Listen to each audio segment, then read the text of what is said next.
Welcome to the Superpowers for Good show, folks. We're thrilled to have you. I'm your host, Devin Thorpe, and today I'm just so excited. I have a gentleman with us that I think of as a dear friend, but he's really just a giant in the social change arena. We have with us today Sam Daley-Harris, who is the author of Reclaiming Our Democracy and the founder of Results. The millions upon millions of people who are alive today because of this man, it's hard to count. Uh, Sam, welcome to the show. It's thrilled to have you back. It's great to be here.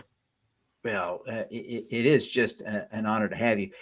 Um, I wonder if, for the sake of those who may not have heard or remembered our past episodes, if you would just take a minute and kind of frame for the group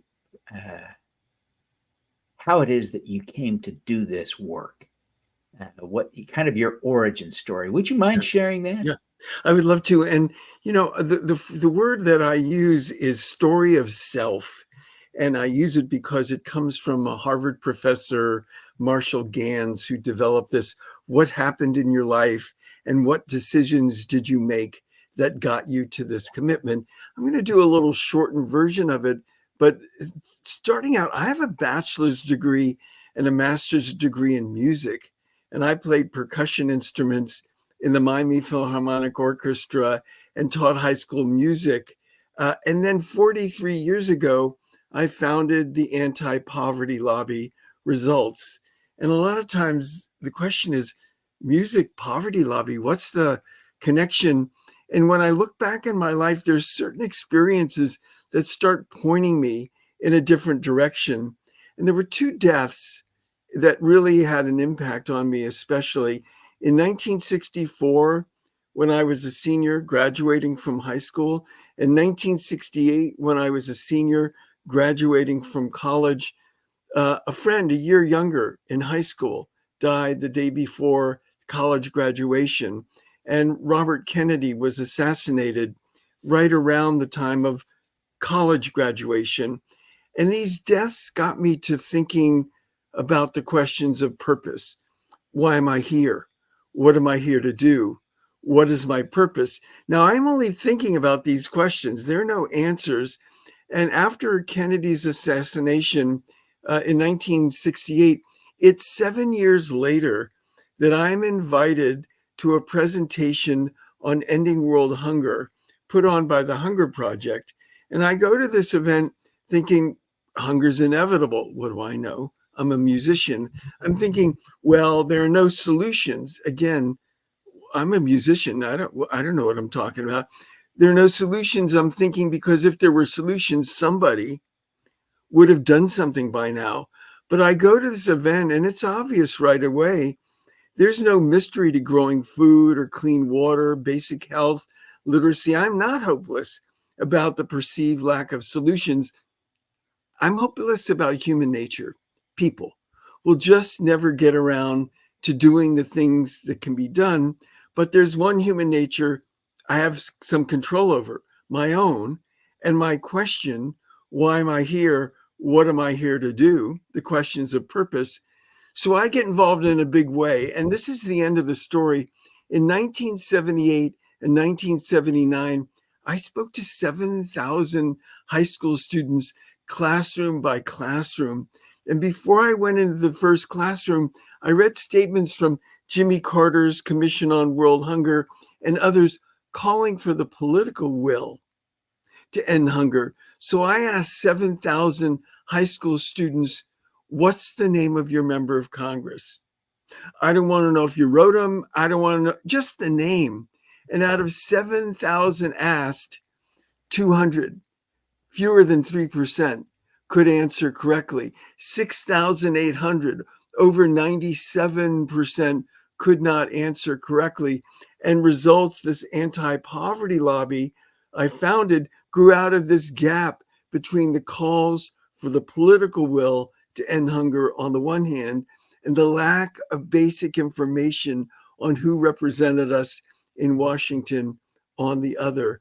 And so I think it's so important when we talk about reclaiming our democracy and making a difference that we know our why and we share it, that volunteers and staff are clear about their why and share it, because it's really the fundamental foundation of why we do what we do. Yeah, that's just such a great story because it illuminates this idea. And let's just talk a little bit about results. Once you sort of gained this conviction that you could make a difference by harnessing people, organizing to write letters and write op-eds and letters to the editor to change the perception of public opinion, things changed, didn't they?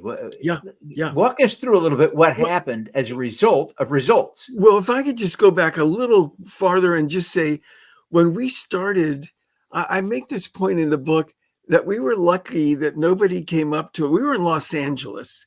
And the question was, how do we make a difference in DC from Los Angeles? And we were lucky that no one came up to us and said, wow, this is really important. Here's $50,000. Let's get this thing up and run. Nobody came up with that.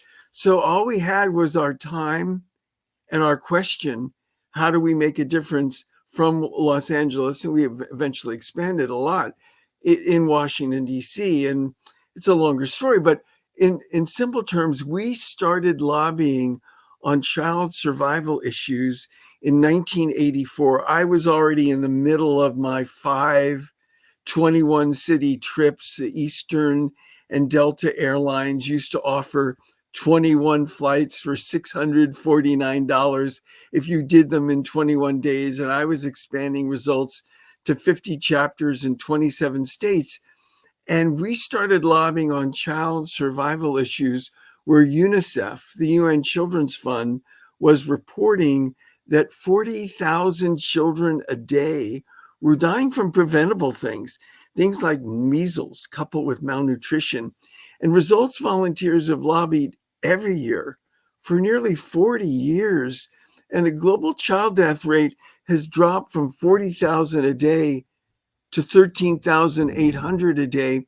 It's nearly a 66% decline in global child deaths. And I love this. In 1986, we were lobbying to triple the Child Survival Fund from $25 to $75 million. And the end of the campaign, the volunteers generated 90 newspaper, not letters to the editor, newspaper editorials that year. And I would send them 4 or 5 at a time to key leaders.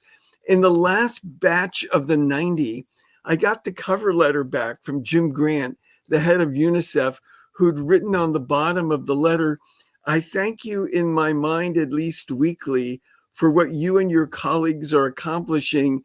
And I thought I should do it at least once this year in writing. And that was 1986. And 27 years later, a former deputy executive director of UNICEF, Kul Gautam, basically said the same thing in an interview in the New York Times, that the reason the Child Survival Fund increased so dramatically is because of the work of Results. And that led many other countries to come on board. So this 66% decline wasn't only Results, but when it comes to the advocacy, Results was a central leader in the US and then Britain and Canada and Australia and elsewhere in this tremendous progress that volunteers had a real hand in. Yeah, that's great. It really is just profound work with a huge impact. About 20 years ago, you wrote Reclaiming Our Democracy, which is a lot of the lessons you learned from Results. Now you've updated it. Why is it important to update it in 2024? Well, the thing is, I have to tell you, I'm going to answer it 2 different ways. One is everyone knows that if you look at the headlines and you look at the opinion sections, oh my, what are we going to do about our democracy? our democracy is in trouble. We need to really get our act together. So it's really in the news. I do want to say this other thing. One of the things I train people to do in Results and many other groups is to write letters to the editor. And basically, this is oversimplified. You look for an article or an editorial that's an opening to the issue you want to talk about. Well, I've done a modified Results letters to the editor project with this book, Reclaiming Our Democracy, where I've looked for openings to the ideas in the book. And then I write the journalist, not the editor, not a letter to the editor, but I write the columnist or the producer of the radio show, etc. I have written more than 350 journalists in 2023 in all of that year. And 108 have written back asking for an advance copy of the book. It's kind of like it's so in the news that they're kind of hungry for ideas and what can be done. And so it's I just felt it was really needed to update it. So I've removed 12 chapters and sections, and I've added 7 new chapters and sections. And so it's a completely revised and updated edition. Well, it's just fantastic. The work that you're doing and the impact you're having. There is on the cover, let me just pull this up one last time here, but there is on the cover a puzzle piece that's out of place. What is that intended to communicate? Well, basically, we're saying that there's a missing piece in this puzzle, and the missing piece is us, basically. And one of the things I say in the book that the book presents a way to make a difference and heal our democracy in the process. It's not the only piece that's missing, but it's one crucially missing piece: citizens awakening to our power. And so I think it's sad but true that we don't really get our power. We don't really get the difference that we can make. And I think that's something that's really important. If I could make this other point, one of the big distinctions, it's in the subtitle, Every Citizen's Guide to Transformational Advocacy. I make this big point in the book, the distinction between transactional advocacy, sign the petition, transaction complete, and transformational advocacy, where people are trained, encouraged, and then succeed at doing things as advocates they never thought they could do. And as a result, see themselves in a new light. And I frankly got this from Johns Hopkins professor Hari Hahn. She actually talks about transactional mobilizing. I call it transactional advocacy. And she talks about transformational organizing. That her focus is a bit more on what the staff does, mobilizing and organizing. And my focus is a bit more on what the volunteers do, advocacy. But the inspiration for the idea, we'd been doing it for decades. She just named it, the transactional advocacy and transformational advocacy. And I think it's an important distinction for viewers to understand that no, signing a petition that feels sometimes not quite satisfying, that's not all there is. There are organizations that can help you have breakthroughs. I talk about moving out of your comfort zone to over where the magic happens, moving out of where, well, I couldn't do that, over to doing things that surprise yourself and frankly build confidence. And that's what we need to do. For sure. Yeah, we are that missing piece, aren't we? Yeah. Well, listen, everybody, we're here with Sam Daley-Harris, author of Reclaiming Our Democracy and the founder of Results. Really, one of the people who can be credited with saving millions upon millions of lives over the last 30, 40 years. With lots We're of thrilled to have him. partners. With lots of Yeah, partners. with lots of, but we'll come back in a minute here and we'll talk to Sam about his superpower. So stick around. You don't want to miss this. Ever wonder if you can raise money with a community round on WeFunder? It may not be as tricky as you think. You can start right now. Start in under 2 minutes. Visit wefunder.s4g.biz or scan the QR code to begin. Give it a try. Want to learn from the world's great changemakers? Find your superpower. Subscribe to the Superpowers for Good newsletter at superpowersforgood.com. Make your strengths into superpowers that will change the world. Join the super crowd today. Superpowers4good.com. Join us at Supercrowd Baltimore to connect with community-focused business leaders and investors working to support diverse founders, social entrepreneurs, and community builders. Learn how to raise money from the crowd and how to invest like a pro. March 21st at the B&O Rail Museum.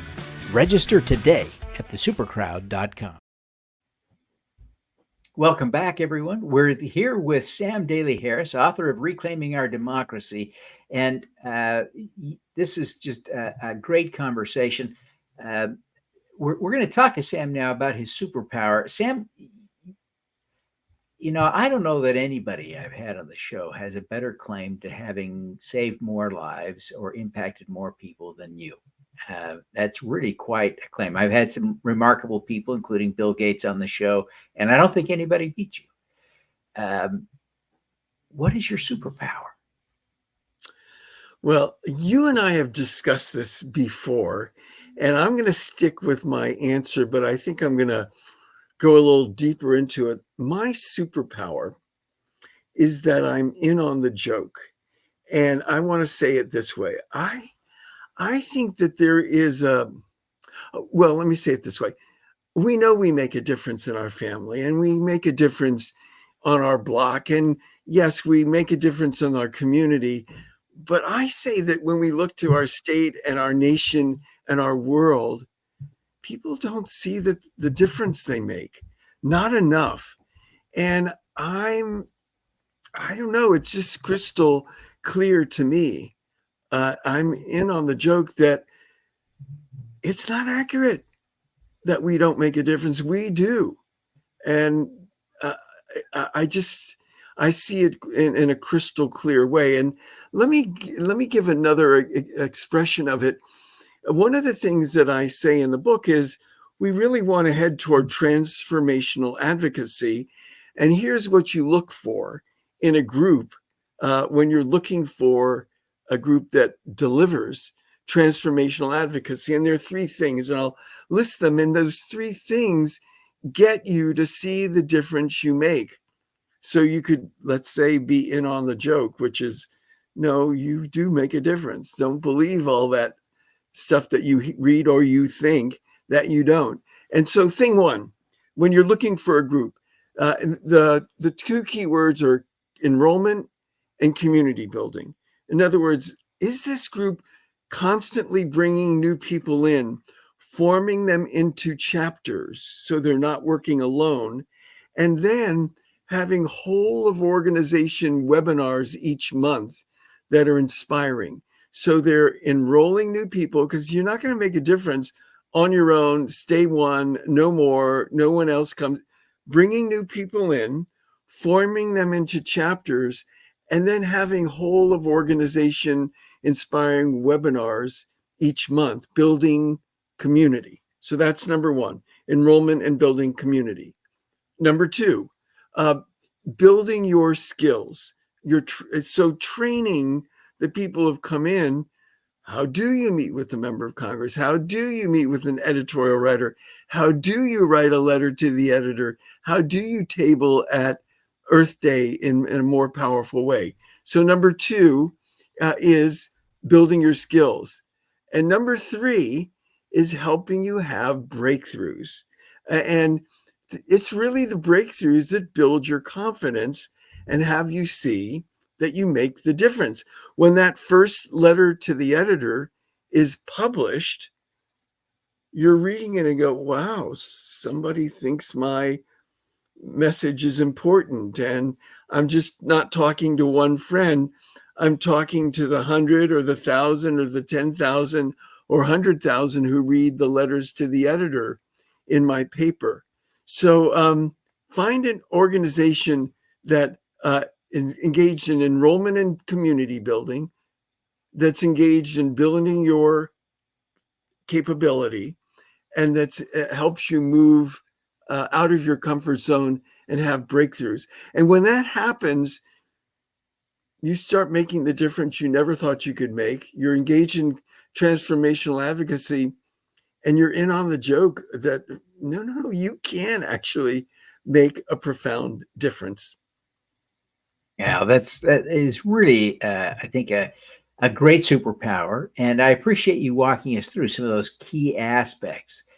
I want to drill down in this way with you quickly, ask you to take a minute and think of a specific example of when you sort of applied the principles to solve a specific problem where you saw a big success that you're proud of using your in on the jokeness superpower.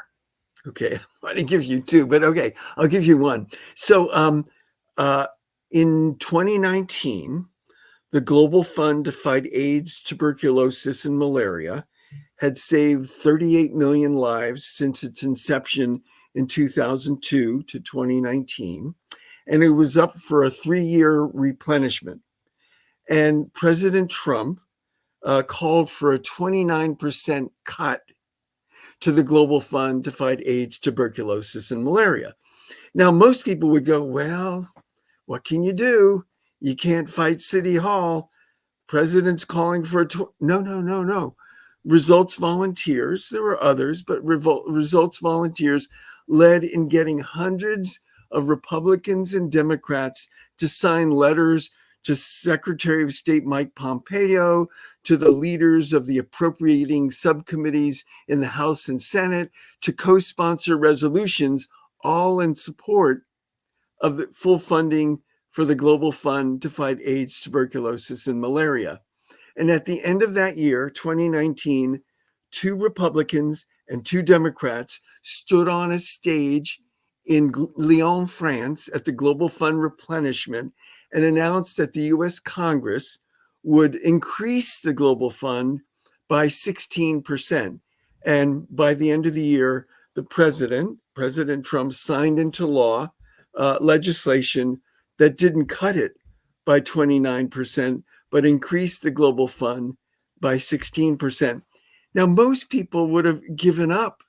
Well, what can you do? I don't know. People knew how to meet their member of Congress. They knew how to write letters to the editor. They knew how to meet with editorial writers.